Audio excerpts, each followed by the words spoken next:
حمدا لله وكفى وصلاة وسلاما على عباده الذين اصطفى وبعد. بيحتج علينا بعض من لا علم لهم بالعقيدة الإمامية عندما نتكلم عن التقية، والبعض يقول التقية، وكلاهما واحد،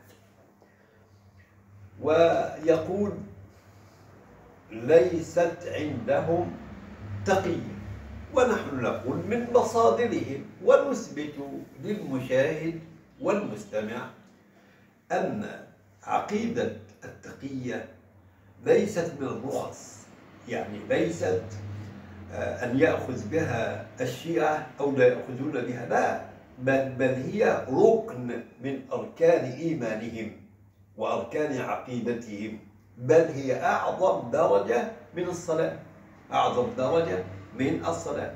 نحن لا نأتي بشيء من جعبتنا، إنما نأتي من المصادر الشيعية، من المراجع الشيعية.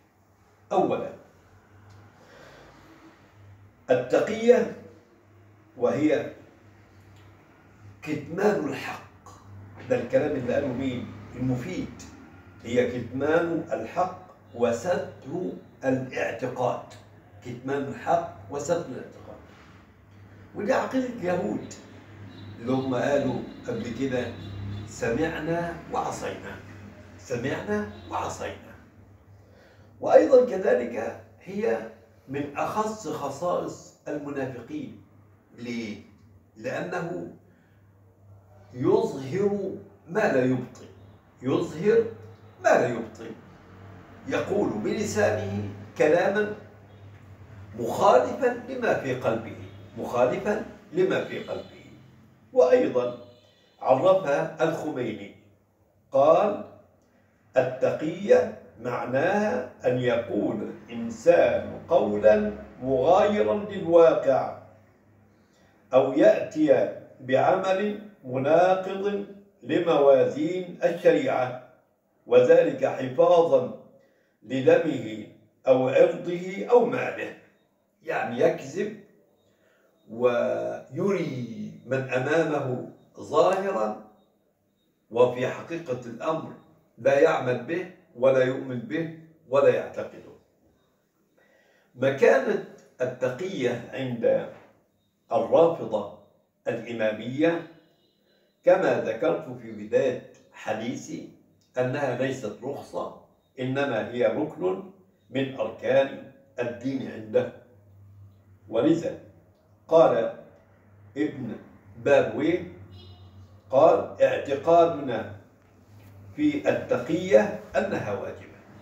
ابن بابويه تنطق هكذا وتنطق بفتح الياء، بابويه، كلاهما أيضا واحد، وهو من أشهر أئمة الشيعة الإمامية. يقول إنها واجبة، يقول إنها واجبة، من تركها بمنزلة من ترك الصلاة، من تركها بمنزلة من ترك الصلاة، وأن تارك التقية كتارك الصلاة. وهذا في بحار الأنوار للمجلسي.